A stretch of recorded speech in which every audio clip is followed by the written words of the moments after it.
જ્યારે એવું લાગે કે આજે કંઈ બહુ ખાવું નથી પણ કંઈક હેલ્ધી ખાવું છે તો આ મસાલા ખીચડી અને કઢીની રેસીપી જરૂરથી ટ્રાય કરજો. તો ચાલો એ સિમ્પલ પણ ટેસ્ટી અને હેલ્ધી પણ આ રેસીપી હું તમારી સાથે પણ શેર કરું.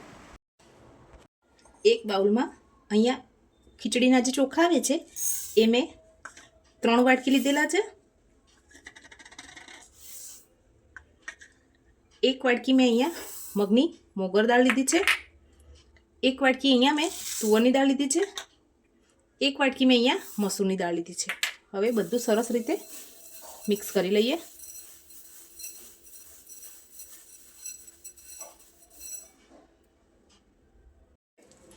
જેટલી ખીચડી અત્યારે બનાવવાની છે એ પ્રમાણે આપણે દાળ ચોખા જે મિક્સ કરી રાખેલા છે એ લઈ લઈશું. અહીંયા મેં 3 નાની વાટકી લીધેલી છે.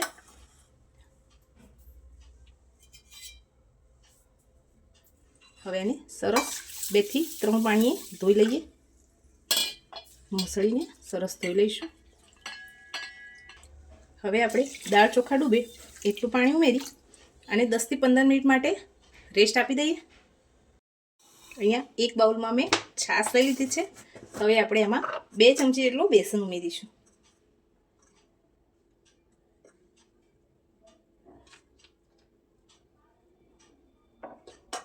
હવે આને સરસ રીતે મિક્સ કરી લઈએ. લમ્સ ના રહે એ રીતે બેટરને મિક્સ કરી લઈશું. તમે બ્લેન્ડરથી પણ કરી શકો છો. ગેસ ઉપર કઢાઈ રાખી દીધી છે. હવે આપણે એમાં તેલ ઉમેરીશું. તેલ ગરમ થઈ જાય એટલે આપણે એમાં 1 ચમચી જેટલી રાઈ, 1 ચમચી જેટલું જીરું ઉમેરીશું. અડધી નાની ચમચી જેટલા મેથી દાણા ઉમેરીશું. ગેસની ફ્લેમને એકદમ લો કરી દઈશું. 2 થી 3 આખા લવિંગ ઉમેરી દઈએ. 1 મોટી ચમચી જેટલી આદુ મરચાંની પેસ્ટ ઉમેરી દઈશું. બધું સરસ મિક્સ કરી લઈએ. અહીંયા મેં આદુ મરચાં અને લસણની પેસ્ટ ઉમેરેલી છે. તમે જો લસણ ના ખાતા હોય તો ખાલી આદુ અને મરચાંની પેસ્ટ પણ ઉમેરી શકો છો. હવે આપણે સ્વાદ પ્રમાણે મીઠું ઉમેરીશું. અડધી ચમચી જેટલી હળદર ઉમેરીશું. 1 નાની ચમચી જેટલું ધાણા જીરું પાવડર ઉમેરી દઈશું. બધું સરસ મિક્સ કરી લઈએ. મસાલો પડે નહીં એની માટે થોડું એવું પાણી ઉમેરીશું. મસાલાને સરસ ચડવા દઈએ. ગેસની ફ્લેમને હાઈ કરી દઈશું.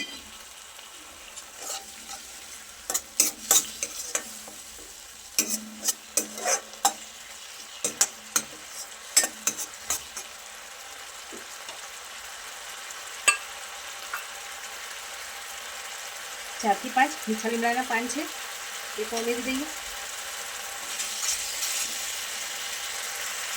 મસાલામાંથી તેલ છૂટું પડવા લાગ્યું છે. હવે આપણે છાશનું જે બેટર બનાવીને રાખેલું છે એ ઉમેરી દઈશું. થોડું એવું પાણી ઉમેરીશું. અડધા કપ જેટલું પાણી ઉમેર્યું છે. હવે આને સતત હલાવતા રહીશું જેથી આપણી છાશ ફાટે નહીં. દાળ ચોખા સરસ આપણા પલળી ગયા છે. હવે ગેસ ઉપર એક કુકર રાખી લીધું છે. હવે આપણે એમાં 2 લીટર પાણી ઉમેરીશું. આ ખીચડી આપણે એકદમ ઢીલી બનાવવાની છે એટલે પાણીનું પ્રમાણ થોડું વધારે રાખીશું. ધોઈને રાખેલા દાળ ચોખા એમાંથી પાણી નીકાળી લીધું છે અને એ દાળ ચોખા આપણે ખીચડીમાં પાણીમાં ઉમેરી દઈશું. પાણીનું પ્રમાણ થોડું વધારે રાખવાનું છે.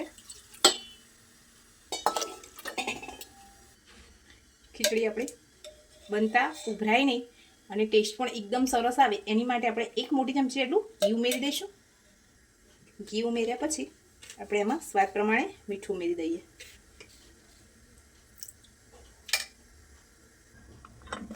કુકરનું ઢાંકણ બંધ કરી કુકરમાં હવા ભરાઈ જાય પછી મીડિયમ ગેસની ફ્લેમ ઉપર 3 વિસલ થાય ત્યાં સુધી આપણે ખીચડીને સરસ રીતે કૂક થવા દઈએ. કઢી સરસ આપણી ઉકળવા લાગી છે. હવે ઝીણા સમારેલા ધોઈને ધાણા ઉમેરી દઈશું. કઢી આપણી સરસ બનીને તૈયાર થઈ ગઈ છે. હવે ગેસની ફ્લેમ ઓફ કરી એને સર્વિંગ બાઉલમાં નીકાળી લઈએ. જ્યાર સુધી આપણી ખીચડી કૂક થાય છે ત્યાર સુધી આપણે એના વઘારની તૈયારી કરી લઈએ. તો અહીંયા અમે તેલ ઉમેર્યું છે. 2 થી 3 મોટા ચમચા જેટલું તેલ ઉમેરી દીધું છે.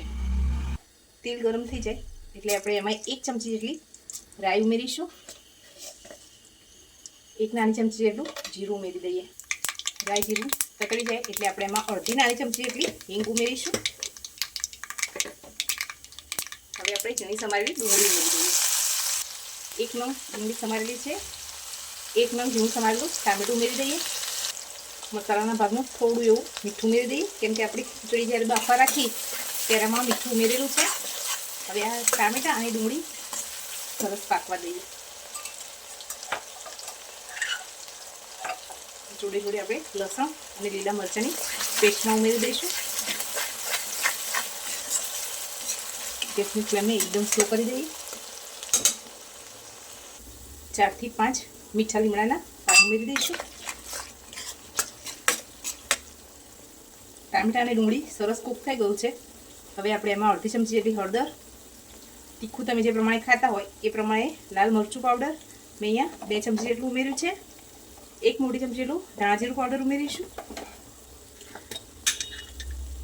1 નાની ચમચી ગરમ મસાલો ઉમેરીએ.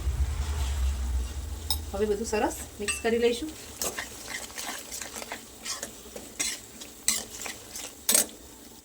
મસાલો દાજે નહીં એની માટે થોડું પાણી ઉમેરી સરસ મસાલાને કૂક થવા દઈએ. ખીચડી આપણી સરસ બનીને તૈયાર થઈ ગઈ છે. હવે આપણે જે વઘાર કરી રાખેલો એ આપણે ખીચડીમાં ઉમેરી દઈશું.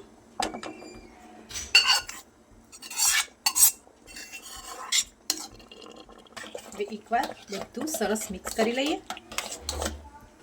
હવે ઉપરથી લીલા ધાણા ઉમેરી દઈશું. બધું સરસ મિક્સ કરી લઈશું. ખીચડીને ધીમા ગેસ ઉપર 2 થી 5 મિનિટ સુધી સરસ કૂક થવા દઈએ. ખીચડી આપણી બનીને તૈયાર થઈ ગઈ છે. હવે ગેસની ફ્લેમ ઓફ કરી લઈએ અને સર્વિંગ પ્લેટમાં સર્વ કરી લઈએ. ખીચડી અને કઢી આપણે સર્વિંગ પ્લેટમાં નીકાળી લીધી છે. હવે ઉપરથી થોડું એવું ઘી ઉમેરીશું. ફ્રેન્ડ્સ, તમને આ રેસીપી કેવી લાગી છે કમેન્ટ કરીને જરૂર જણાવજો. લાઈક કરજો, શેર કરજો અને સબસ્ક્રાઈબ કરી દેજો. Thank you.